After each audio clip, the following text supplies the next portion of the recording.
Welcome to sauce TV. నేను మీ అభిసేన్. నెల్లూరు చిన్న Bazar station పరిధిలో జరిగినటువంటి ఓ హత్య కేసును కేవలం 15 నెలల వ్యవధిలో ఛేదించి దానికి సంబంధించి పూర్తి సాక్ష్యాధారాలు కోర్టులో ప్రొడ్యూస్ చేసి హత్య చేసినటువంటి నిందితులకు జీవిత ఖైదు విధించడంలో కీలక పాత్ర పోషించారు సిఐ కోటేశ్వరరావు గారు.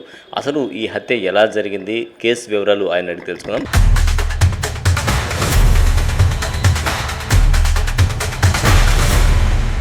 కోర్టు జీవిత శిక్ష విధించింది. సో ఈ జీవిత శిక్ష విధించడానికి ముఖ్య కారణాలు ఏంటి? ఈ సీసీ కెమెరాలు తీయడంలో సిబ్బంది పాత్ర. మాకు ఐటీ కోర్ అని ఉంటుంది, ఎక్స్పర్ట్స్ వాళ్ళు మన కానిస్టేబుల్సే, వాళ్ళు ట్రైన్ కానిస్టేబుల్, వాళ్ళకి సర్టిఫికేట్ 65B సర్టిఫికేట్ కూడా ఇచ్చే ప్రొవిజన్ ఉంది వాళ్ళకి. అక్కడ ఉన్న కిషోర్ అనే అతను కొంచెం సీనియర్, అతను పిలిపించి అతని ద్వారా మనం సీసీ ఫుటేజ్ని ఫ్రీజ్ చేయడం జరిగింది. సీజ్ చేసి వారి కోర్టు సబ్మిట్ చేయాలి. అతను కూడా కోర్టులో సాక్ష్యము క్రాస్ ఎగ్జామినేషన్ అడిగినా కూడా ఉన్నది జరిగి అతను స్పెషల్గా ల్యాప్టాప్లో తీసుకొని వచ్చి ఆ పెన్ డ్రైవ్ని ఏదైతే కోర్టు సీజ్ చేసి సమర్పించిన పెన్ డ్రైవ్ని జడ్జి గారు ఓపెన్ కోర్టులో అందరి ముందు బ్లాక్ చేసి కెమెరా ముందు ఆన్ చేస్తే ముద్దాయిని విట్నెస్ కూడా ఐడెంటిఫై చేయడం జరిగింది. ఒక మోడల్ కేసు అని చెప్పవచ్చు. సాక్ష్యానికి ఇటువంటి సాక్ష్యం బిఎన్ఎస్ కొత్తగా వచ్చిన చట్టాలని వీటిని బాగా ఉపయోగపడ్డాయి. ఏ సెక్షన్స్ కింద కేసులో వీటికి తినటం మర్డర్ కేసు 34 పెట్టాము, అంటే 103 కింద BNS radio section 3 class 5 BNS. కానీ దీనిలో మన లైఫ్ ఇద్దరికి లైఫ్ పడింది. ఇంప్రెస్మెంటు 25,000 ఈచ్ ఫైన్. ఈ ఫైన్ కడితే కానీ వీళ్ళు హైకోర్టుకి అప్పీల్ వేయలేదు అనుకున్నది 6 months అప్పుడు. కనుక వీళ్ళకి లైఫ్ 2 లైఫ్ పట్టడం అనేది అంత హైకోర్టు కూడా వెళ్ళినా కూడా వీళ్ళకి ఇదే కన్విక్షన్ కన్ఫర్మ్ అయిందని తెలియపరుస్తుంది. యాక్చువల్గా ఇది 15th October 2024 నాడు midnight 12:30 అప్పుడు నాకు ఫోన్ కాల్ వచ్చింది. ఇట్లా ఒక మనిషిని పొడి చేసి 2 మనుషులు చపాతీ పండి దగ్గర టెంకాయల అంగడి ముందు మార్కెట్ ఆపోజిట్ సాయిబాబు కూడా ఆపోజిట్ ఒక మనిషిని పొడి చేసి 2 పారిపోయారు అనే సమాచారం వరకు ఇమీడియట్ రాగానే ఫస్ట్ డిసీజ్ అయిన అతన్ని ఇంజూర్ అయి ఉన్నాడు. ఆ టైంకి ఒక అశోక్ గారు అతన్ని ఇమీడియట్గా అతన్ని హాస్పిటల్ షిఫ్ట్ చేసి గవర్నమెంట్ హాస్పిటల్కి అక్కడ బ్లడ్ కూడా అవసరం అయితే మేమే పోలీసు వారి దగ్గరుండి అతను బ్లడ్ అరేంజ్ చేయడం జరిగింది. అన్ఫార్చునేట్లీ ఎర్లీ మార్నింగ్ 7 AM అతను అండర్గోయింగ్ ట్రీట్మెంట్ చనిపోవడం జరిగింది. దాని మీద వాళ్ళ తమ్ముడు తిరుపతిలో ఉంటే ఇంటిమేట్ చేస్తే అతను వచ్చాడు. అతను ఇచ్చిన ఫిర్యాదు మేరకు కేసు 302 కేసు కింద BNS 103 BNS previous IPC 302 red with 34 IPC కింద ఇద్దరు పాల్గొన్నారు కనుక కేసు కట్టి దర్యాప్తు స్టార్ట్ చేయడం జరిగింది. సో ఈ కేసు దర్యాప్తులో సాక్ష్యాల సేకరణలో ఎలాంటి పాత్ర పోషించారు? సేకరణ ఏ విధంగా జరిగింది? యాక్చువల్ ఇనీషియల్ స్టేజ్లో అసలు ముద్దాయిలు ఎవరు అనేది ఎవరికి తెలియదు. ఎందుకంటే కంప్లైంట్కి తెలియదు, అక్కడ ఉన్న వాళ్ళకి పబ్లిక్ కూడా ఎవరికి తెలియదు. వాళ్ళందరూ పాత ఒకరు ఎవరైతే డిసీజ్ ఉన్నాడో చనిపోయిన వ్యక్తి అతను సస్పెక్ట్ షీట్ అంటే చిన్న దొంగతనాలు షీట్ ఒకటి ఉంది. అతను మార్పు వచ్చేసి కూరగాయల మార్కెట్లో కూలీ పనులు చేసుకుంటూ బతుకుతున్నాడు. వేదాపారి సస్పెక్ట్ షీట్ అప్పుడు అయితే ఇతను ఎవరైతే ముద్దాయిలు ఉన్నారో గోనెరాము, పసుపేటి సందీప్ అనేవాళ్ళు ఈ రెఫరాఫ్ గ్యాంగులు ఈ బోడిగాడి తోట రైల్వే స్టేషన్లో మరి ఇతర ప్రాంతాల్లో ఒంటరిగా వెళ్ళే వాళ్ళని కత్తి చూపించి ఎక్సార్సైజ్ డబ్బులు వసూలు చేయడం, ఇటువంటి నెంబర్ ఆఫ్ కేసెస్ 15 కేసెస్ దాకా 4 మర్డర్ కేసుల్లో ముద్దాయి కూడా గోనెరాము. వీళ్ళ మీద రౌడీ షీట్లు సస్పెక్ట్ ఉన్నాయి.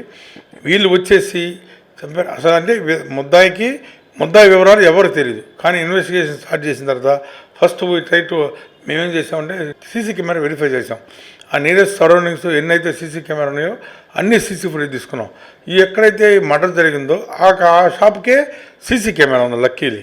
అయితే క్లోజ్గా లేదు, కొంచెం పైకి ఉంది. కానీ క్లియర్గా ఇతను పొడవటం ఈ ఫ్యాక్షన్ 30 secondsలోనే ఎఫెన్స్ అనేది జరిగింది. యాక్చువల్గా ఈ అశోక్ అతను టిఫిన్ చేశారు కూర్చుంటే ఈ గోనారాము సందీప్ అటు విధంగా వచ్చేసి అతను పలకరించి పాత పరిచయం మీద నీ బతుకింతేరా అని తిట్టాడు. దాని మీద ఈ సస్పెక్ట్ కొంచెం డ్రంకన్ స్టేట్లో ఉన్నాడు, అదే డిసీజుడు. ఇతను కూడా లేచి అతను వాళ్ళ అమ్మని ఏదో బూతు మాట్లాడాడు. దాని మీద ఇతను ఎమ్మడే కత్తి తీసి పొడి చేయడం జరిగింది. పొడిస్తే పేగులన్నీ బయట పడిపోయినాయి. ఎవరైతే అక్కడ చపాతీ బండి ఉందో అతను ఇతను విడదీసి పంపించేశారు. కొంతమంది అక్కడ వచ్చేసారు. దగ్గరలో జరిగిన తర్వాత ఫస్ట్ డైరెక్ట్ సాక్షి మరికి చపాతీ బండి చూసి ఇద్దరిని వేరు చేసి పంపించేశారు. బేసిక్గా సీసీ కెమెరాస్ని మనం అక్యూజ్ అనేది ఎస్టాబ్లిష్ చేసాం. వాళ్ళు ఎవరంటే ప్రీవియస్ ఇట్లా రౌడీ షీటర్ గోనెరాము మరియు సందీప్ని. ముందు ఇమీడియట్గా సందీప్ అనే అతన్ని నెక్స్ట్ డే 2 days అరెస్ట్ చేసాం.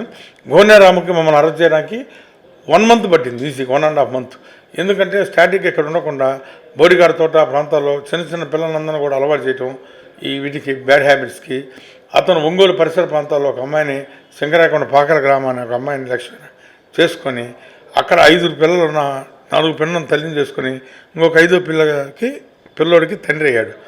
అక్కడికి వెళ్ళి అతను పట్టుకోవడం ఎంతో చాకచక్యంగా పట్టుకొని అతని దగ్గర వెపన్ కూడా సీజ్ చేసాం. అతను ఆల్వేస్ క్యారీ చేస్తూ ఉంటాడు వెపను. ఇతనికి ఇదే పని థ్రెటనింగ్ చేయటం, కొన్ని హత్యల్లో కూడా చాలా కూడా ఇతను ముద్దాయి. అలాగే ఈ సాక్షిని కోర్టులో ప్రొడ్యూస్ చేయడంలో ఏమన్నా ఇబ్బందులు ఎదురైనా సాక్షి వెంటనే ఒప్పుకున్నారా సాక్ష్యం చెప్పడానికి? యాక్చువల్గా ప్రేయర్గా ఫస్ట్గా సాక్ష్యం ఆ రోజు చెబుతారు కానీ ఆవేశంగా, తర్వాతలో కోర్టులోకి వచ్చిన తర్వాత చెప్పడానికి సుముఖంగా వ్యవహరించరు. కానీ ఈ కేసులో ప్రత్యక్ష సాక్షి అంటే ఎవరైతే చెప్పాడో హైలీ అప్రిషియేట్ చేసాము. నిన్న కూడా పిలిచాం మేము. ఈ శిక్ష పడిన తర్వాత లైఫ్ కన్విక్షన్ అనేది 2 ముద్దాయిలకి వితిన్ 15 monthsలో నేనే ఎఫ్ఐఆర్ కట్టాను, నేనే ఛార్జ్షీట్ వేసాను. మొత్తం ట్రయల్ కూడా కండక్ట్ చేసి ఎవిడెన్స్ కూడా ఒక సెషన్స్ కేసులో 15 monthsలో కంప్లీట్ చేయడం అనేది చాలా అరుదైన సంఘటన. దీనిలో మెయిన్ శిక్ష పడడానికి సీసీ కెమెరా ఎంత ప్రాధాన్యమో ఈ ప్రత్యక్ష సాక్షి అయినటువంటి చపాతీ బండి ధైర్యం వచ్చి మేము ఇచ్చిన భరోసా మీద ఒక పేదవాడైనా జెండగాయాలన్న మర్డర్ కేసు చిన్న చిన్న తగాలకి రామకోటికి ఒక పేదవాడు తనకు ఏమైనా మేము ఇచ్చిన భరోసా మీద అతను వచ్చి కోర్టులో ఉన్నట్టు జరిగినట్టు యథార్థ సంఘటన చెప్పడం వల్ల ఈ లైఫ్ కన్విక్షన్ వచ్చిందని అతన్ని ప్రత్యేకంగా అభినందిస్తున్నాం.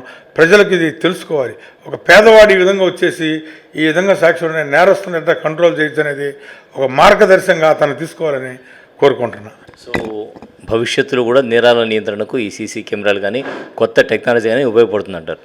100%. మనిషి అనేది అబద్ధం ఆడచ్చు, కానీ things will not tell lies. Camera అబద్ధం ఆడదు. మనిషి మీరు ఇప్పుడు వచ్చారు, మీరు వచ్చినప్పుడు ఈ పోలీస్ స్టేషన్కి వచ్చినప్పుడు సీసీ కెమెరా మీరు కూడా సీసీ ఫుటేజ్లో ఉన్నారు. నేను రాలేదంటే కాదు, ఇక్కడికి వచ్చారు అన్నారు. ఇక్కడ ఏం జరిగినా కూడా మీరు కూడా విట్నెస్ అవుతారు.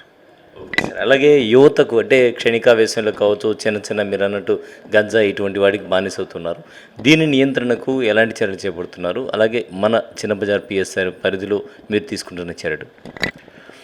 రీసెంట్గా మన ఎస్పీ గారు అనితా వైజల్ మేడం గారు డీజీ గారు ఉత్తర్వుల మేరకు జిల్లాలో ఎన్నడూ లేని విధంగా cordon search programmes, నాకాబందీసు, lodges checking, పాత నేరస్తులు ఎవరైతే నేర చరిత్ర ప్రవృత్తి కలిగిన పాత రౌడీ షీటర్ 4 కేసులు ఎవరైతే ఇన్వాల్వ్ అయి ఉన్నారో వితిన్ 2 yearsలో వాళ్ళు సుమారు ఇప్పటి వరకు జిల్లా మొత్తం మీద 30 మందిని PD act, professional detective act పెట్టేసి అఫెండర్స్ని పీడీ యాక్ట్ పెట్టేసి జైలు పంపించి 1 year పెట్టడం జరిగింది. దీనివల్ల ప్రజల్లో కాకుండా రౌడీల్లో యాంటీ సోషల్ మీడియాలో భయం అనేది జరిగింది.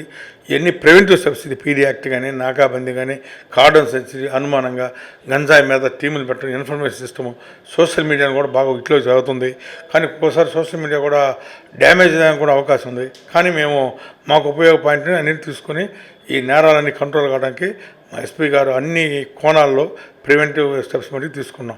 చిన్నదాన్ని కూడా పెద్ద కర్రతో కొట్టడం దాంతో ఆ కాన్సెప్ట్తో prevention is better than cure అనే పాలసీలో మా జిల్లా యంత్రాంగం ముందు నడుస్తుంది తెలియపరుస్తుంది. సాక్ష్యాల సేకరణలో ఎక్కడ చిన్న ఇది లేకుండా అన్ని సేకరించేసి డెఫినెట్ చేయడం వల్ల ఈ కేసులో ఎస్ అండి 100%. ఎందుకంటే దీనిలో కోర్టు మానిటరింగ్ సిస్టము, మా ఏఎస్ఐ రియాజు వీటిని సందం తీసుకొచ్చి ఇంకోటి ఈ కేసులో పీపీ గారు అసలు ఆయన అజయ్ గారు బాగా ప్రజెంట్ చేశాడు ప్రాసిక్యూషన్ వైపు.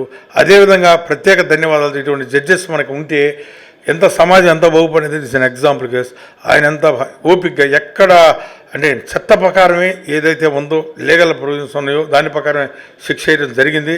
ఆయన చాలా డైనమిజంగా మనకు డిస్ట్రిక్ట్ జడ్జిగా రావటం చాలా అది మనం చూస్తూనే ఉన్నాం. కోర్టు ప్రీమిసెస్ కూడా మనిషి చూస్తే మెతుకు జాలు సరిపోద్ది. అటువంటి జడ్జి రావడం చాలా అదృష్టం మనకి. ఆయన కూడా చాలా బ్రేవ్గా అసలు ఎక్సలెంట్ అకార్డింగ్ టు లా ప్రకారం మంచి జడ్జిమెంట్ ఇచ్చాడు. ఇది మంచి సూచన అన్ని జిల్లాలకు కూడా. ఎవరైనా రౌడీ ఎలిమెంట్స్ కానీ యువతకు కూడా అమ్మో ఇలా చేస్తే తెలియకుండా చేసినా కూడా దొరికిపోతాం, శిక్షలు పడతాయని భయం ఏర్పడింది. Thank you. అభినందనలు కూడా. Thank you very much. మీకు కూడా. సో నేరాల నియంత్రణలో ఒక పద్ధతి ప్రకారం ముందుకెళ్తున్నాం. సాక్ష్యాల సేకరణ ఏదైతే ఉందో నూతన పంధాతో సీసీ కెమెరాలు ఎక్కడ ఉన్నాయో సీసీ కెమెరాల ద్వారా ఎటువంటి పరిస్థితుల్లో కూడా నేరాలు చేసినటువంటి వాళ్ళకి శిక్ష తప్పదు అనేటువంటి హెచ్చరికలు జారీ చేస్తూ అలాగే కోర్టుకు సాక్ష్యాలు సమర్పించడం కూడా కీలక పాత్ర వహిస్తూ మొత్తానికి జడ్జి గారిని కూడా అభినందిస్తున్నారు సిఐ గారు. ఎందుకంటే జడ్జి గారు ఇచ్చినటువంటి తీర్పు, ఆయన ఓపికగా విన్న విధానం కూడా సూపర్గా ఉంది. నెల్లూరుకు అటువంటి జడ్జి రావడం అభినందనీయమంటున్నారు. అలాగే నేరాలు చిన్న బజార్ పిఎస్ పరిధిలో ఎక్కడ కూడా నేరాలు జరిగితే ఉపేక్షించే ప్రసక్తే లేదు. యువత అసాంఘిక శక్తులకు కానీ లేకపోతే చట్ట వ్యతిరేక కార్యక్రమాలకు పాల్పడవద్దని హెచ్చరిస్తున్నారు సిఐ కోటేశ్వరరావు. కెమెరామెన్ మహేష్తో హుసేన్, సాస్ టీవీ నెల్లూరు.